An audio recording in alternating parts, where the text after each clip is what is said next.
ሰላም ክቡራን ተመልካቾቻችን የስርዓት ሚዲያ ተከታታዮች እንደምን ከረማችሁ እንደምን ቆያችሁ እንደምን ሰነበታችሁ ዛሬም እንደተለመደው ተገናኝተናል አምላካችን እግዚአብሔር ለዚህ ዕለት ለዚህ ሰዓት ላደረሰን ክብርና ምስጋና ይግባው መምህር እንዴት ከረሙ እንዴት ቆዩ እግዚአብሔር ይመስገን እንዴት አሉ እግዚአብሔር ይመስገን አገልግሎት እንዴት ነበር እግዚአብሔር ይመስገን በጣም ጥሩ ነበር ታናደረሰት ያው እንግዲህ ቁስቋም ላይ ነው ያለነው ከዛም ደግሞ ዛሬ ቅዱስ ጊዮርጊስ ነው ያው ለዛው መለቱን እንድናስበው ይሄ ነው ዛሬ የተገናኘንበት መርሃ ግብር ርዕሰ ጉዳዩ ወርሃ ጽጌን በተመለከተ ያው እንደሚታወቀው ቤተክርስቲያን ከመስከረም 26 ጀምራ ምሽም በልዩ ሁኔታ በልዩ አገልግሎት ቆይታለች ማህሌቱ ቅዳሴው እንግዲህ ካህናቱም ሊቃውንቱም ሰንበት ትምህርት ቤቱ ምዕመናን ሁሉ የተባበሩበት አገልግሎት ነበርና በመጀመሪያ እንግዲህ በሰላም ጀምረን በሰላም እንድንፈጽም ያደረገው እግዚአብሔር ስሙ የተመሰገነ ይሁን እና እንኳን አደረሶት እንኳን አብሮ አደረሰን ያው እንግዲህ እንኳን አደረሳችሁ ብለናል ለሁላችሁም በማህሌቱ ላይ ያሳለፋችሁ ሊቃውንት ምዕመናን ወጣቶች በዚህ አካባቢ ነው በዚህ ወርሃ ጽጌው ላይ የተሳተፋችሁ ሁሉ እንኳን አደረሳችሁ ብለናል እንደው ዛሬ የተገናኘ ነው እንኳን አደረሳችሁ በሚለው ቢሆንም እንዴት አለፈ ደግሞ ወርሃ ጽጌ እንዴት አሳለፋችሁ እንዴት ነበር ምን ታዘባችሁ ምን መልካም ነገር አያችሁ ከዛ ደግሞ በሚቀጥለው ደግሞ ቢስተካከሉ ምትሏቸው እንድናቸው የሚለው ነው ዛሬ ልንነጋገርበት የተገናኘ ነው ደው በመጀመሪያ ከመልካሙ ብንጀምር መልካም ነገር አገልግሎት ምሽም እግዚአብሔር የሚመሰገንበት ነው እግዚአብሔር የሚደሰትበት ነው ምድራችን የምትቀደስበት ነው ህዝባችን በረከት የሚያገኝበት ነው ሊቃውንቱ በጉጉት በናፍቆት የሚጠብቁት ነው ካህናቱ በጣም ደስ በሚል መንፈሳዊ ትብብር የሚያገለግሉበት ስለሆነ ለየኔታ እንደው እንዴት ነበር ወርሃ ጽጌው እንደው መንፈሳዊ አገልግሎት ምን ይመስል ነበር እንደው ምን ታዘቡ ከዚህ ከበጎ አንፃር ቢስተካከል ምንለውንና እነሱ የሚልኩልን እንደው በቀጣይ በሁለተኛው እዚሁ ላይ እናየዋለን የሚልኩልን ደግሞ ቀጣይ አይተን ምናቀርብ ይሆናል ግን ለዛሬው ለአሁኑ እንዴት አዩት እንዴት ታዘቡት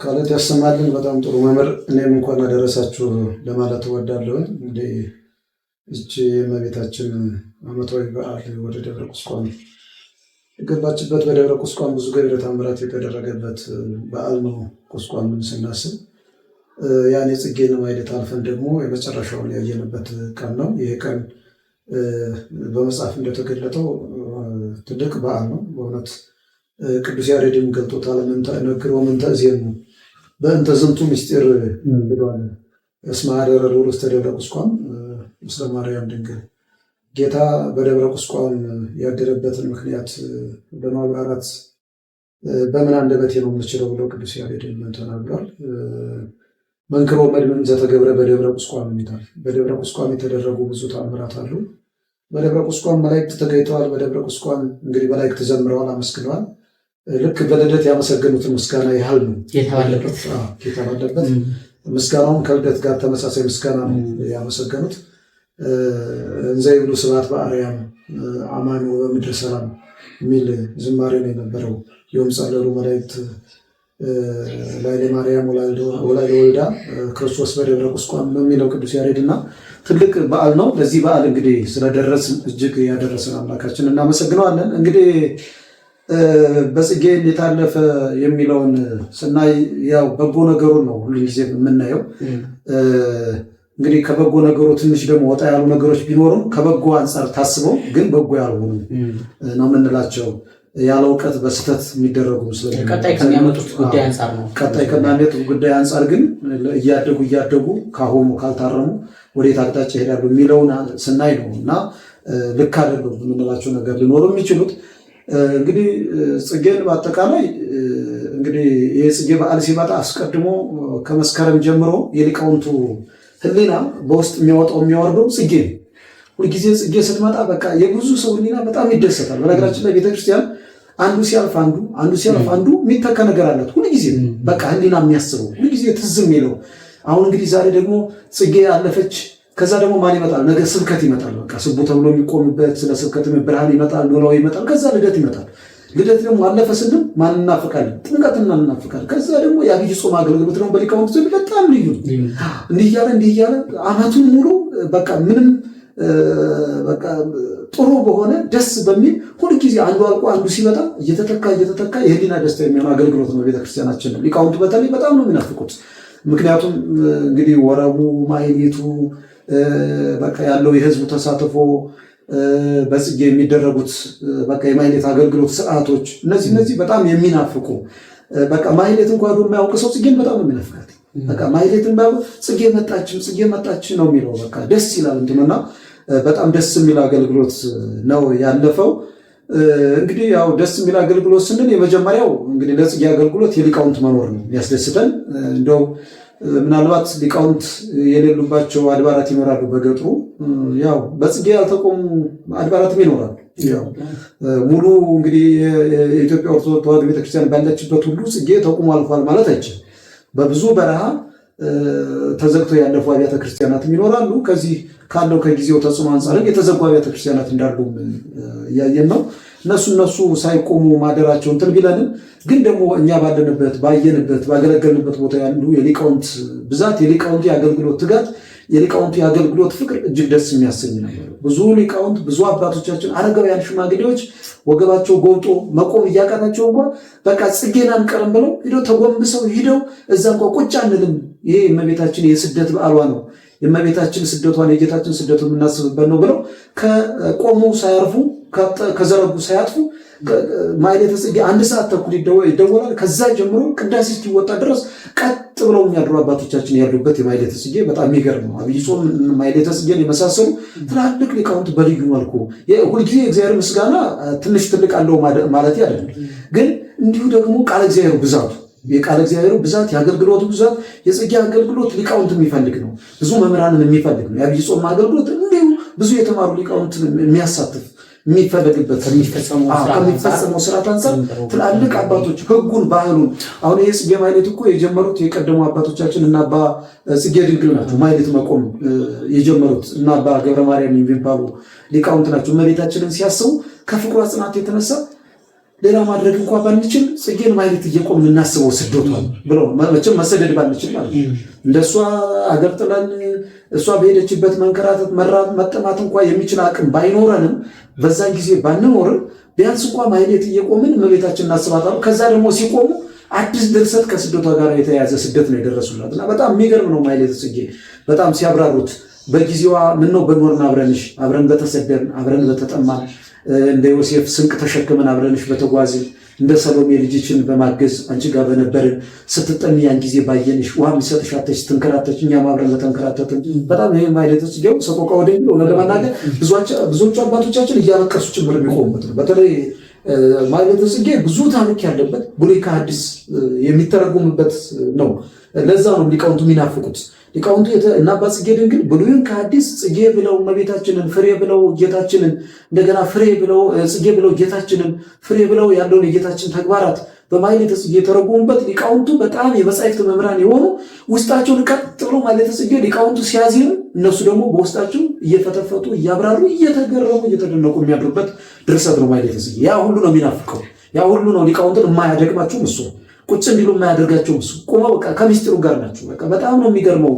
ከመጀመሪያ ወደ ሰቆቃወ ድንግል ደግሞ ስንመጣ በጣም የሚያሳዝን የሚያስለቅስ ልብ የሚነካ ነገር ከእርሱ ጀምሮ ሰቆቃወ ድንግል ራሱ ሰቆቃወ የድንግል ሐዘን፣ የድንግል ዋይታ፣ የድንግል በቃ መከራ ሰቆቃ አይደለ?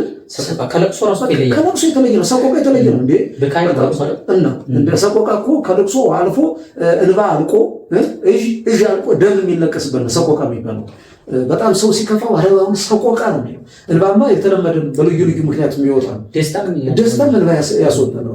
ሰቆቃ የሚለው ሰቆቃ ኤርምያስ ስንል እኮ የኤርምያስ ሐዘን ከኢየሩሳሌም መጥፋት፣ ከእስራኤል መማረክ፣ ከብዙ በእስራኤል ላይ ከደረሰው መከራ ከብዙ ነገር ሰቆቃ ኤርምያስ አንባ ኤርምያስ እኮ መባል ይችል ነበር። ቀለል አድርጎ የኤርምያስ እንባ ግን ዝም ብሎ አይደለም ያለቀሱ በሰቆቃ ነውና ያ ሰቆቃወ ድንግል ሲታስብ ደግሞ በጣም ውስጥን የሚነካ ግን ደግሞ በዛ ላይ የጌታችንን ፍቅር ለኛ ሲል እመቤታችን ለኛ ስትል ልጇን ይዛ ያደረገችንን ፍቅር ሲገለጥ ደግሞ እጅግ በቃ ክርስቶስን እንድንወደው የሚያደርግ ክርስቶስን ፍቅሩ የአምላካችን ፍቅር በእኛ ላይ እንዲበረታ የሚያደርግ ማይሌተ ጽጌ ነው ያለውና በዚህ ማይሌተ ጽጌ እንግዲህ ሊቃውንቱ አብረው ሲሳተፉ ትልቁ ትንሹ አይደለም በአጥቢያ ያሉት እንዲሁ ይነስም ይብዛም ትንሽ ለቤታቸው መምሪያ የምትሆን ደሞዝ የሚከፈላቸው ቀርቶ ምንም የሌላቸው ሊቃውንት በቃ ምንም ደሞዝ የሌላቸው እንኳን በቃ ያለፉባትን የሚያስታውሱ ሊቃውንት በሌላ በግላቸው ስራ የሚሰሩት ሊቃውንት እንኳን በዚህ ለታልተኝ በቃ መጥተው ሲያገለግሉ አብረው በደስታ ነው የሚያድሩትና በዛ ላይ ደግሞ የምዕመናኑ ተሳትፎ ሁሉን ለመናገር አብዛኛው አብያተ ክርስቲያናት በቃ ምዕመናን መግቢያቸው ውጭ ድረስ እስኪቆሙ ድረስ ያለባቸው አብያተ ክርስቲያናት አሉ። ያው ቅድም እንዳልኩት ምንም የሌላቸው ባሉት አንጻር ደግሞ ግን የምዕመናኑ በጽጌ ያላቸው ደስታ ያላቸው ፍቅር አበባ ይዘው መጥቶ እኔ እኮ እንዴት እንደሚተረጉሙት ክርስቶስ ጽጌ እየተባለ ካህናት ጽጌ እያሉ አክሊለ ጽጌ ማርያም ሲሉ እነሱ ለምን ያመጣሉ? ጽጌ አበባውን ያመጡም ያድላሉ ለሊቃውንቱ። በቃ የኔን እደሉልኝ የኔ አሁን በቃ እንደዚህ ለሊቃውንቱ ተሰጥቶ እንኳን በእጃቸው ከያዙ አረዳዳቸው ጽጌ የሚለው ክርስቶስ እንደሆነ ፍቅራቸውን ይሄን ነው የሚመስለው። ደግሞ የሚያመጧትን አይተዋት ከሆነ መምህር ቀይና ነጭ ጻዳው ቀይ ሊቃውንቱም የደረሱት ነው። ጽጌ ጻዳው ቀይ አይደለም ነው ወይ ጻዳው ቀይ ወልድ ወይ ጻዳው ቀይ አይደለም የተባለው ነው በሶሎሞን ያ የተባለውን ሊቃውንቱ አክሊለ ጽጌ ማነው እንዘታቅፍዮ ለሕፃንኪ ጽጌ ጻዳው ቀይ ነው። ይሄ መጽሐፍ ቅዱስን አምጥቶ ከዛ ምዕመናኑ ደግሞ ይሄ ሲባል ምን ያወጣሉ? ነጭና ቀይ አበባ አምጥቶ ፍስስ ያደርጋሉ ለሊቃውንቱ ይሰጣሉና በጣም ብዙ በጎ ነገሮች አሉት። የምዕመናኑ ዝክር እንደዋሉት እስኪ ጨምሩበት። አይ መልካም ነው። ቃሉ የተሰማልን ይምጣ። እኔ እንደው አሁን ከሶት በላይ በዚህ ላይ ብዙም እንትን አልሰጥም። ዞሮ ግን የታዘብነውን ስለሆነ እንደው ተመልካቾቻችን ምስሉን ስለሚጨምሩበት እንደው ትንሽ ማለት በጣም አስፈላጊ ሆኖ ነው እንጂ በደንብ በዛው በአገልግሎቱም ላይ ስለሆነ የሚያሳልፉት። በነገራችን ላይ እንደው ቤተክርስቲያን ክርስትናውን በንግግር በቃላት በስብከት ብቻ ሳይሆን በተግባር በህይወት እንደምትሰብከው ከሚያሳዩን በዓላትና የአገልግሎት መልክ አንጻር ማህሌተ ጽጌ በጣም ትልቁ ማሳያ በቃ ግልጽ በረሃ ማደር ማለት የማህሌቱን መልክ ስናየው በእርግጥ በኋላ የምናየዋለን ነው ይስተካከል ምንለው ግን ማህሌቱ ዓላማው ሲሰራ በቃ ሊቃውንቱ ይሄን ማህሌት ሲጀምሩት ከመቤታችን ጋር ስደቷን እንሳተፍ ነው። በሐሳብ በማህሌት በምስጋና ሆነን እንከታተል እያመሰገን ክርስቶስን እያመሰገን ነው። ስደታቸው ወይም የክርስቶስ መሰደድ የኛ መመለስ እንደሆነ እየተናገር ለቅሷን እየተጋራን እያለቀስ እንሰደድ ነውና በተለይ ትልልቅ አድባራት እና ገዳማት ያው እንደው አባቶቻችን አሁን እሺስ ጋኑ እያለቀ ምንቸቶች እየቀረን አስቸገርን እንጂ እኔ አስታውሳለሁ ትልልቅ ገዳማት እነ መርጦለ ማርያም ጨምሮ ተደባበ ማርያም ነው አሁን በጣም ትልልቆቹ አባቶቻችን እኔ አስታውሳለሁ እንደዚህ ወራው እየተባለ እንባቸው የሚፈስ እኔ አሁን ካለው እንትን ጋር የሚጋጭብኛል አንዳንድ ጊዜ በቃ አሁን ያለው በቃ ደስ ብሎ ነው አይደል እንትን እናደርገው ማለቱ ላይ የሚታየው ገጽታ ደስታ ነው። ግን አባቶቻችን ልክ ወራው ሲጀመር በተለይ በቃ የሚመጣባቸው ያኛው የግብፁ የበረሃው ነው ያ መሬታችን ላይ የደረሰው ረሃቡ መንገላታቱ ነው። እኔ አንዳንድ ጊዜ እንደው ለምደ ነው ብዙ ጊዜ ብዙ ዓመት ስላልነው ስለተረፍነው ነው እንጂ ቀላል እኮ ነገር አይደለም። በቤታችን የደረሰባት 3 ዓመት እና ከ6 ወር ልጅ አዝላ ያው በብስራተ መልአክ የተወለደ ልጅ መልአኩ በብዙ ምስክር ሰባ ሰገል ከሩቅ ሀገር መጥተው የገበሩለት ልጅ ይዛ በግብጽ ባታ ያን ሁሉ ስትሰደድ ሊቃውንቱ ያንን ነው ሲጋሩ አብረው ሲከተሉ የሚያድሩትና በጣም ትልቅ በረከት ነው።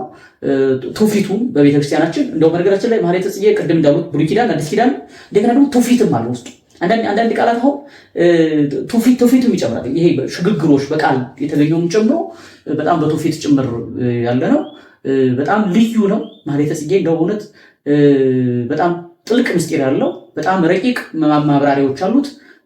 እንዳሉት ሰቆቃወ ድንግልም ከዛው ጋር አብሮ ተያይዞ ቤተክርስቲያን በማህሌቱ የሚደረግ ነው። ከዛ ደግሞ ቅድም እንዳሉት የምዕመኑ ተሳትፎ ደግሞ አሁን ማህሌቱ ላይ እንዳሉ አለ አይደል? ከዛ ደግሞ ለዚህ ማህሌት ለቆሙት ሲያገለግሉ ላደሩት ከሩቅም ከቅርብም ለተሰባሰቡት ለሊቃውንቱ ደግሞ ምዕመናን ተጨንቀው ከንስሐ አባቶቻቸው ጋር ሆነው አስበውበት በቃ በናፍቆት ማለት ነው በጉጉት ማለት ነውና ተዘጋጅተው ደግሞ ጧት የሚበላውን የሚጠጣውን እንግዲህ ከዛ ሲደክም ላደረው ሰውነት ሲጮህ ለቆየው ጉሮሮ በቃ እንደው ይሄንን እንደው ትንሽ ወደ እንደው ስጋዊ ጽናት መንፈሳዊ በረከት ያስገኛል ብለው ያሰቡትን ስጦታ ደግሞ ይዘው ወደ ቤተክርስቲያን ይመጣሉ። ይሄ ደግሞ ትልቅ መስዋዕት በቃ እመቤታችንን የመቀበል እመቤታችንን ሊቃውንቱን አይደለም እመቤታችንን የመቀበል ክርስቶስን የመቀበል ስርዓት ይፈጽማሉ። በቃ እዛ ማህሌቱ ላይ ለቆዩት ሊቃውንት ሌሊቱን ሙሉ ላገለገሉት ሊቃውንት ይሄን ተሳትፎ ያደርጋሉ። ይሄ እንግዲህ በዘመነ ድሎት አይደለም፣ በዘመነ ምቾት አይደለም፣ በዘመነ አጸባ አሁን በዚህ በመከራ ዘመን ኑሮ በጣም እጅ ወደ አፍ ለማድረግ በጣም በተቸገረበት ዓለም ምዕመናን ግን በቃ ቤተክርስቲያኒቷ ደጀ ሰላሙ ዓለመ ተድላ የምቾት ዓለም እስኪመስል ድረስ ከዛ ነዳያን ጠግበው በመንገድ የሚሄደው ገባ ብሎ በየደጀ ሰላሙ ጠግበው ግቢው በሙሉ ጠግበው በዚህ በማህሌተ ጽጌው አሁን እንደውም ከሱ ደግሞ አልፎ እሁድ ነበር ድሮ። አሁን ቅዳሜንም ሐሙስንም ማክሰኞንም እንደውም ምናልባት አሁን የተቸገሩት ረቡዕና ዓርብ ናቸው። በማህሌተ ጽጌ ወራስ ያው የተቸገሩት ረቡዕና ዓርብ ምን እንደሚሆኑ አሁን እነሱ ናቸው ያስቸገሩት እንጂ ሌላ በሙሉ ተይዟል በየቦታውና ይሄ እንግዲህ ከተሞች አካባቢ ነው። ወደ ገጠሩ ስንሄድ ደግሞ በጣም ሌላ ገጽታ ነው ያለው። ቤተክርስቲያን አሁን ያለችበት ሁኔታ ይታወቃል። መከራው አለ፣ ፈተናው አለ። እንደገና ደግሞ የካህን አገልጋይ ጦት አለ። ፍልሰቱ ከገጠሩ ወደ ከተማ ያለው በጣም ያው እንደሚታወቀው ነውና የገጠሯ ቤተክርስቲያን ደግሞ ይሄን አገልግሎት አታገኝም። ይሄ በጣም አሳዛኝ ገጽታ ነው። ዞሮ ግን ማህሌተ ጽጌ በዚህ መልክ በጣም በጥሩ ሁኔታ ነው ያለፈው። ትልቅ በረከት ነው የተቀበልንበት። እንግዲህ ሀገራችንን፣ ቤተክርስቲያናችንን፣ ህዝባችንን ሁሉም የሚባርክ እና በረከት የሚያመጣ አገልግሎት እንደሆነ እናምናለን። ለምድራችን ሰላም የሚያመጣ አገልግሎት እንደሆነ እናምናለን። እንግዲህ ህፃናቱን በጥበብ በሞገስ የሚያሳድግ አገልግሎት እንደሆነ ተቀብለን የሊቃውንቱን ምስጋና በዚህ መልክ ነው ያሳለፍነው እና ደስ የሚል ነበር። እንግዲህ የታዘቡትን ደግሞ እንግዲህ መልካም የሆነውን ማለት ነው ምዕመናን ደግሞ ያዩትን ከኛ በላይ ሊቃውንቱን የሚከታተሉት ይጽፉልናል፣ ሀሳብ ይሰጡናል ብለን እናስባለን። ከዛ ግን ከዚህ አሁን ይሄን ያህል እንደው በጎ ነገሩ ላይ ካለን ያው እንደው ትንሽ ጥቆማ ለመስጠት ያህል ስለሆነ እንደው ቢታረሙ የምንላቸውስ ምንድን ናቸው? ትንሽ አገልግሎቱን እየተጫኑት እንዳይሄዱ ወደፊት ይሄ መልካም ያልነውን አገልግሎት ይሄ ስርዓተ መላእክት የሆነውን አገልግሎት ከውጭም ከውስጥ ስንል ማህሌቱ ላይ ከዛ ከውጭ ስንል ደግሞ ይሄ ምዕመናን ይዘውት የሚመጡት ለሊቃውንቱ የሚያመጡት ትሩፋት ላይ የሚበላው የሚጠጣው ላይ እንደው ቢታረሙ እንደው ቢስተካከሉ ምንላቸው ደግሞ ትንሽ ብንልበት ጥሩ ነው ብዬ አስባለሁ። መምህር እስኪ ደግሞ እዚህ ላይ እንደው ትንሽ ነገር በሉ። መልካም መምህር እንግዲህ ቃላት ያሰማልን እንዳሉት ያው ማህሌተ ጽጌንና ሰቆቃወ ድንግልን ምናልባት ሌላ ተከታታይ መርሃ ግብር ስለጀመርን እንጂ በእያንዳንዳቸው ክፍል ብናስተላልፍ በምዕመናን ደስ ይለን ነበር፣ አስበንም ነበር። ያው ያኛው ተከታታዩ መርሃ ግብር ስላለ ይህን ጠቅለል ባለመልኩ የሚቀጥለው ቃል እንገባለን እንግዲህ ያደርሰንና በተቻለ መጠን የተወሰኑትን እንግዲህ በጣም ብዙ ታሪክ ነው ያለው ማህሌተ ጽጌ። ቅድምም እንዳልኩት እርሶም እንዳሉት ታሪክ አለው፣ ተግሳጽ አለው፣ ምክር አለው፣ ትምህርት አለው፣ ምስጢር አለው። እነዚህ ሁሉ የሚካተቱበት ነው ማህሌተ ጽጌና እንግዲህ በዚህ ያልፋል። ምናልባት እንግዲህ የተወሰነ ቢስተካከሉ የምንላቸው ነገሮች የኛን ያየናቸውን እና ቢሆን ብለን የምናስበውን እንደኔ በመጀመሪያ ማህሌተ ጽጌ የሚለውን እሳቤው በደንብ መስተካከል አለበት ነው። የሰው እሳቤ ጽጌ ስትመጣ ማሰብ ያለበት በጽጌ ምንድን ነው የተደረገው ብሎ ቀድሞ ነው ማሰብ። ይሄ ጽጌን የምናስበው ምንድን ነው በዓሉ በራሱ